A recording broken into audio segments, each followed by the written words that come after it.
আসসালামু আলাইকুম। আমি কেএলআই এয়ারপোর্টে গেছিলাম, মালয়েশিয়া কেএলআই এয়ারপোর্টে একজন লোক দিয়ে আসতে, আমার এক বন্ধু পরে দিয়ে আসলাম। এখন যাইতেছি এই জায়গাটা দিয়ে একটা ভিডিও করতেছি। এই ভিউগুলা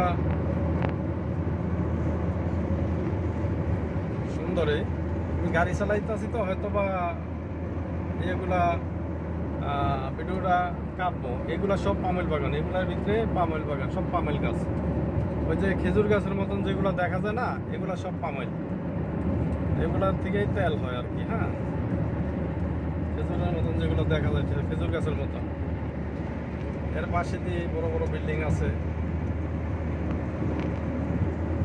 গাছগাছালি, ভিতরে খেজুর গাছ, পামেলের বাগান। এর ভিতরে অনেক ধরনের ফলের বাগানও আছে। দুরিয়ান বাগান থাকে, এই দেশের জাতীয় ফল যেটা,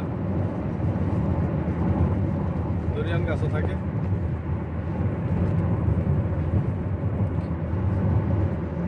সুন্দর রাস্তাঘাট। এখন 12টা, সব 12টা বাজে, তো 12টা বাজে, একটু ফাঁকা আছে। কিছুক্ষণ পরে আবার রাস্তায় জ্যাম হয়ে যাবে, মানুষ লাঞ্চে বাহির হবে, তো লাঞ্চ করার জন্য। তখন দেখেন ওই সাইডে অনেকগুলো বাড়িঘর হয়েছে, ওই সাইডে দেখা যায়। আমি সামনেই দেখাই, এই জায়গা থেকে দেখা যাইতেছে ওই যে অনেক বিল্ডিং দেখা যাইতেছে, ওটা সাইবার জায়গা, পুত্রা জায়গা। যে পুত্রা জায়গাটা মালয়েশিয়ার সবচেয়ে একটা ফেমাস জায়গা, নামকরা এই জায়গাটা আর কি। এই জায়গাটা এয়ারপোর্টের সাইডে তো সিপাং, খুব সুন্দর এরিয়া কিন্তু এটা। কিন্তু আমি তো রাস্তা দিয়ে রোডে চালায় যাইতেছি, এই জন্য হয়তো বা অনেকগুলো দেখানো বা বোঝানো সম্ভব না। এই যে পাম অয়েল গাছ, এই যে দেখেন এই সাইডে পাম অয়েল, এই সাইডে পাম অয়েল।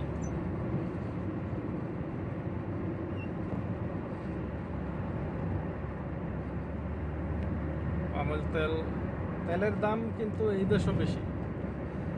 মানে মানুষ মনে করে যে তেলের দামটা বাংলাদেশেই বেশি, কিন্তু এই দেশের সরকার আমল করে, মানে এই দেশের মানুষের জায়গায় খাওয়াইতেছে, ওই হিসাবে মানে আমরাও খাইতেছি আর কি। ভর্তুকি দিতেছে সরকার অনেক, কারণ 1 কেজি তেল বানাইতে অনেক পয়সা খরচ হয়। সেই হিসাবে এই দেশের সরকার ভর্তুকি দিতেছে তেলের উপরে, এরপর খাদ্যের উপরে ভর্তুকি দেয় এরা। চালটা এই দেশে সব হয় না উৎপাদন, বাইরে এই দেশে অল্প হয় উৎপাদন, অন্যান্য দেশের থেকে নিয়ে আসে। তো সেই ক্ষেত্রে এরা ভর্তুকি দেয়।